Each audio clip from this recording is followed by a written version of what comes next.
세상에 아무리 많은 전파가 라디오 전파가 지금 이 주위에 아주 가득하잖아요.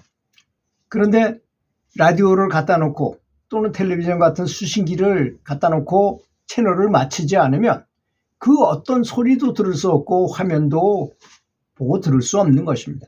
사실 소리를 트랜지스터, 증폭시켜서 더욱더 보이게 만드는 것이 바로 텔레비전 화면인 것입니다. 소리와 그 화면을 보는 것은 내용이 비슷한 내용입니다. 그 사람이 공력이 낮은 사람은 소리만 들을 수 있고 또 공력이 더 높아지면 화면을 볼 수 있는 것과 좀 비슷한 점도 있는 것 같습니다. 그러니 라디오나 텔레비전 그 자체를 그 소리의 본성이라고 말할 수는 없죠. 우리 몸이 본성이라고 말할 수 없잖아요. 그렇게 절대로 말할 수는 없을 것입니다. 하지만 이 우리 몸은 수신기예요.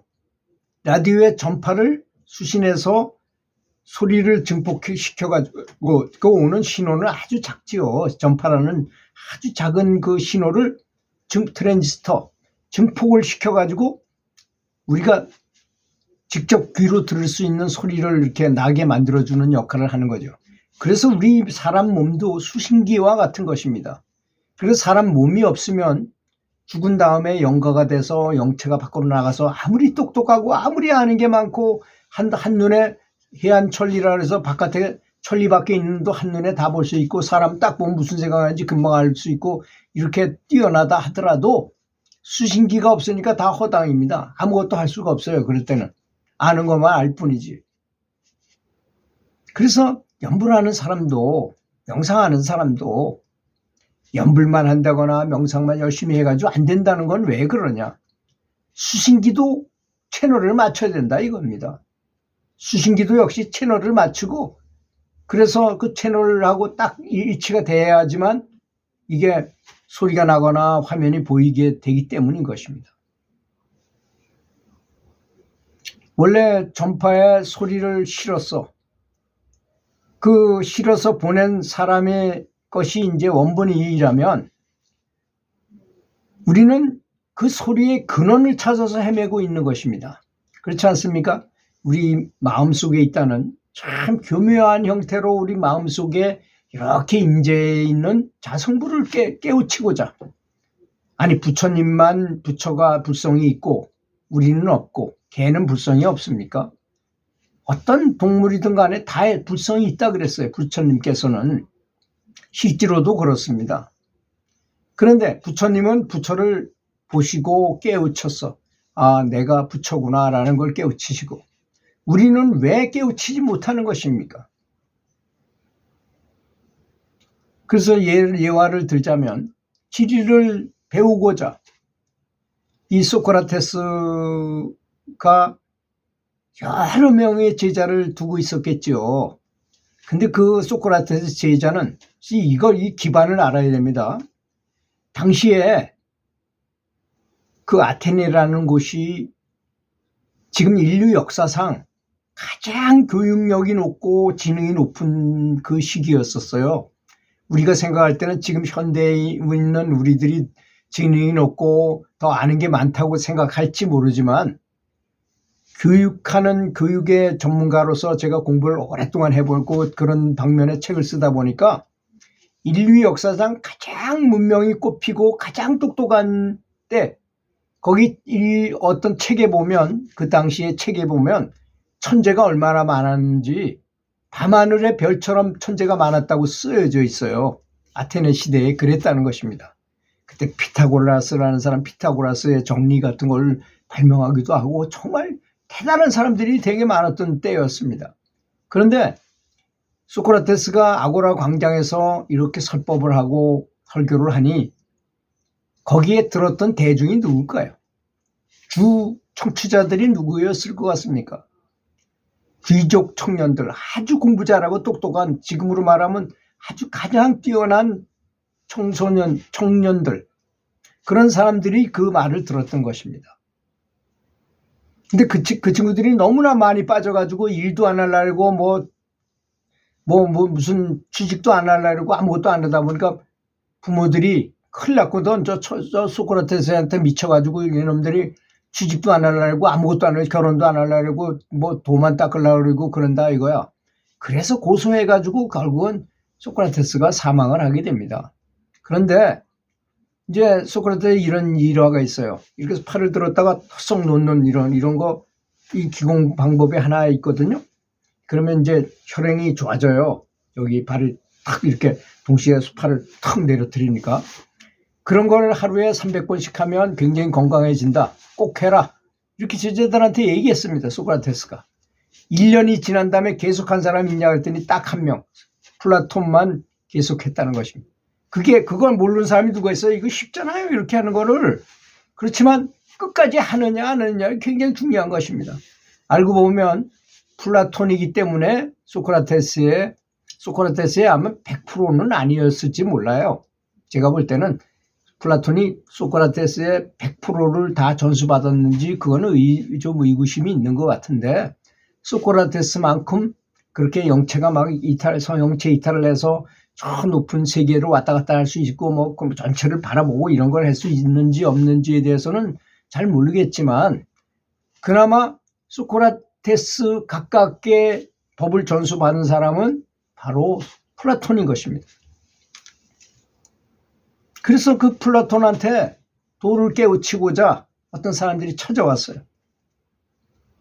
찾아온 제자에게 말하기를 여러 스승을 찾아 배웠지만 참 스승을 찾지 못했습니다. 이제서야 당신과 같은 참 스승을 찾았습니다. 하고 겸손하게 절을 하면서 말을 했더니 소크라테스가 오히려 그 사람에게 반문해서 묻기를 그래? 그 많은 스승을 그대가 진정으로 사랑해 본 적이 있는가 하고 물어보더라는 것입니다. 이렇게 되물어보더라는 것입니다. 그 수많은 똑똑한 사람이 있는 중에서도 플라톤만 소크라테스의 말씀을 듣고 그대로 실천한 사람이에요. 그러니까 그런 걸 말하는 것입니다. 얼마나 사랑해 봤느냐 이게요. 그 스승들을. 스승의 전수는 서로 진심으로 사랑해서 파장을 맞추지 않으면 교통이 전혀 일어나지 않는다는 특성이 있어요. 그래서 스승을 찾아갈 때 그 친견이라고 말하고 저쪽 사람들은 인도 쪽의 사람은 사트상이라고 말하거든요. 그때 그 스승이 어떤 경우에는 아무 말도 안 해요. 말할 필요가 없으니까 말이 아닌 이신전심으로 전해지는 거기 때문에 그런 것입니다. 그런데 지금 여기서 말하는 것처럼 여기에는 반드시 여기 불문율이 있어요. 여기 그 말이 나오잖아요. 스승의 전수는 서로 진심으로 사랑해서 배우고자 하고 정말 존경하고 공경심을 가졌을 때 교통이 일어나게 돼 있다는 것입니다. 굉장히 그런 특성이 있다는 것을 여기 밝혔잖아요. 이게 쉬운 말이잖아요. 아주 쉬운 말. 못 알아들을 말은 아무것도 없어요. 그래서 제가 그걸 폭포수의 법칙이라고 이름을 붙였잖아요. 스승을 높게 보면 볼수록 나에게 떨어지는 낙차는 아주 셉니다. 어떤 분은 저를 만나가지고 키도 작고 별로 대단한 것 같지도 않고 그 사람이 공력이 굉장히 강한 사람이고 잘 열린 사람이면 저의 기장을 딱 느끼는 순간에 굉장히 높은 경지에 바로 올라갈 수 있어요, 사실. 제가 아주 깨달음을 얻은 그런 사람은 아닌다 할지라도 중간 사부 정도에서 굉장히 많은 영향을 줄 수 있었어요.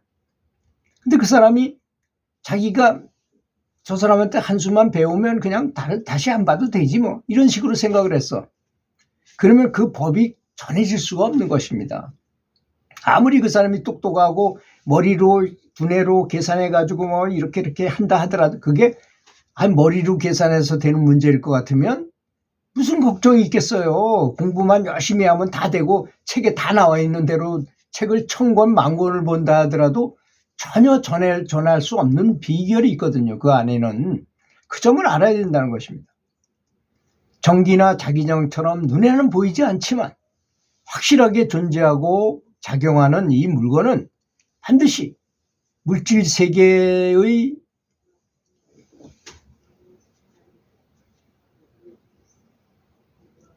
물질 세계와 영적인 세계의 엄연한 법칙과 원리를 지켜야만 서로 교류하게 돼 있다는 것입니다.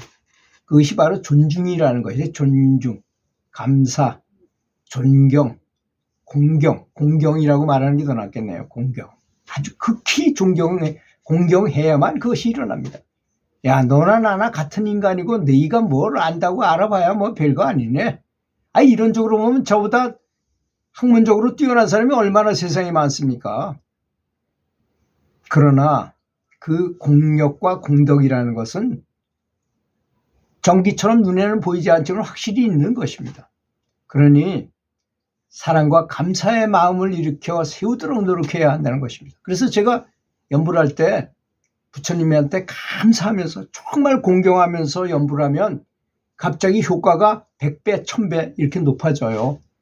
저는 기공을 배웠기 때문에 내가 어떻게 생각하면 기가 더 세지는지 에너지가 강력해지는지 약해지는지 금방 알거든요. 그 수도 없이 많이 실험해 본 내용이 있는 것입니다.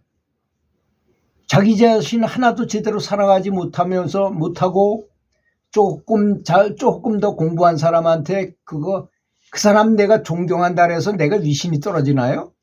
안 그렇습니까? 그 사람한테 전화 몇 번 걸어가지고 좀 아쉬운 소리 한다 그래서 나 같으면 뛰어난 그런 선지식이 있다면 아마 1000번, 10,000번이라도 전화할 것 같아요. 어떻게든 그 가까이 좀 가가서 좀 있으려고 그럴 것 같습니다. 그렇지 않습니까? 그런 정신이 있어야 된다고 저는 생각해요. 제가 이영택 선수를 중학교 3년 동안 가르쳤어요. 목숨을 걸고 하듯이 정말 열심히 가르쳤어요. 그래서 우리끼리 3명의 선수를 데리고 나가서 전국대회에서 우리끼리 결승을 했어요. 그리고 원주 시내에서 카프레이드까지 했어요. 그런데 제가 깜짝 놀란 건 뭐냐. 그런 지도자였는 저한테 한 명도 찾아와서 물어보면서 전화 한 통도 없는 거야. 그걸 보고 참 통탄에 맞아 앉았습니다. 이거 자랑으로 하고 싶은 얘기는 소득구만도 없어요. 어떻게? 저는 사실 그때 건국대학 부속중학교 학생들이 잘했거든요. 평창중학교 선생일 때 거기까지 올라가서 그 선수들이 훈련하는 모습을 다 지켜보고 오고 그랬어요. 뭐든지 다 현장에 직접 가보는 게 제일 좋은 것입니다. 안 그렇습니까? 그게 뭐가 나오든 안 나오든 또 어떤 사람 보고 상황으로 판단해요. 스님 법복 딱 입고 앉아가지고 이렇게 근엄하게 어떤 절차에 따라서 뭘 하면 대단한 것 같고 평범한 사람이 그저 앉아가지고 뭐 이런 얘기 저런 얘기 하는 거는 벌써 이미 편견, 고정관념이 꽉 차가지고 저렇게 제가자가 지금까지 이렇게 까불어 떠들어봐야 그 별거 아닌 조금 가지고 뭐 이렇게 얘기해 그렇게 생각하는 사람한테 그 법이 흘러내려갈 수 있겠습니까? 전혀 상관없는 것입니다. 전혀 도움이 되지 않는다는 것입니다. 사실 공력이 높은 사람이 자기가 공력이 높다고 말하겠습니까? 그죠? 말할 필요가 없는 부분이에요. 그거는 말할 수 없는 부분입니다. 그것에 대해서는. 그럼에도 불구하고 다른 사람을 존중하지 못하는 우리 한국 사람의 아주 치명적인 단점이에요. 우리나라 사람 보세요. 미국에는 존 두이라는 공자와 같이 존중하는 학자가 있어요. 그 다음에 브루노 교수라는 사람을 또 존중했어요. 대통령보다 더 존중해요, 학자들은. 근데 우리나라 사람 보세요. 뭐 정범모 교수님이 뭐 훌륭하다 그러면 그 사람은 그렇게 존중하나요? 이어령 교수가 뭐 굉장히 박학다식하고 참 인격적으로 좋다고 대통령보다 더 존중하나요? 우리나라 사람 그렇지 못합니다. 뭐가 좋은 것이 있으면 참 진짜 존중할 줄 몰라요. 존중하는 마음이 굉장히 중요한 것입니다. 존중하고 서로 사랑하고 감사해야만 서로의 교감이 일어나게 된다는 것이 철칙인 것입니다. 그래서 예수님도 통탄에 맞았죠. 그렇게 문둥병에 걸려서 죽을 것 같은 10사람이 예수님한테 기도를 했잖아요. 그래서 예수님이 그 10사람을 다 고쳐줬어요. 근데 감사합니다 하고 찾아온 사람은 한 명밖에 없었습니다.